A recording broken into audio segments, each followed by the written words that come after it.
నంద్యాల జిల్లా ప్రజలకు ఉచిత క్యాన్సర్ వైద్య సేవలు అందించేందుకు మెగా వైద్య శిబిరం నిర్వహించారు. హైదరాబాద్లోని బసవతారకం ఇండో అమెరికన్ క్యాన్సర్ ఆసుపత్రి ఆధ్వర్యంలో జరిగిన ఈ శిబిరంలో ఆధునిక వైద్య పరీక్షలను ఉచితంగా నిర్వహించారు.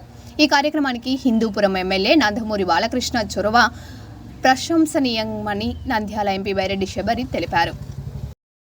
క్యాన్సర్ స్క్రీనింగ్ క్యాంప్కి వచ్చేసిన ప్రతి ఒక్కరికి పేరు పేరున నమస్కారాలు తెలియజేసుకుంటూ, ముందుగా ఒక మాట చెప్పాలి. ఒక నెల రోజుల క్రితము విజయవాడకి వెళ్తూ ఉంటే బాలకృష్ణ గారు కనిపించారు ఫ్లైట్లో.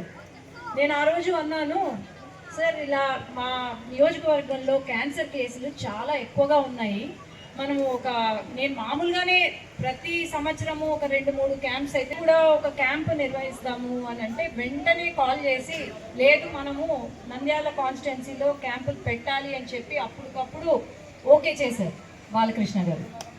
నేను నెహ్రూ నగర్ ఎందుకు ఎంచుకున్నాను అంటే, మా పెద్ద బాలకృష్ణ ఫ్యాన్ ఒకరు ఉన్నారు ఇక్కడ.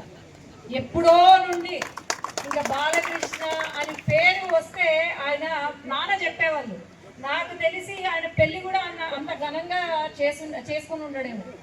బాలకృష్ణ గారి ఇది ఏదైనా సినిమా ఏదైనా హిట్ అయిందంటే ఇంకా ఒక పండగనే అని నాన్న చెప్పేవాళ్ళు. అందుకు ఫస్ట్ గుర్తొచ్చింది మా ఫ్యాన్ నెహ్రూ నగర్ సీన్ అన్న కాబట్టి ఫస్ట్ నెహ్రూ నగర్ గ్రామంలోనే పెడదామని చెప్పి ఈరోజు నెహ్రూ నగర్లో పెట్టడం జరిగింది. ఈరోజు బసవతారకం అనే ఆసుపత్రి దేశంలోనే చాలా మంచి ఆసుపత్రి, మీరు అందరూ కూడా వినుంటారు. వాళ్ళు చేసే సేవలు కానీ బాలకృష్ణ గారికి రమణ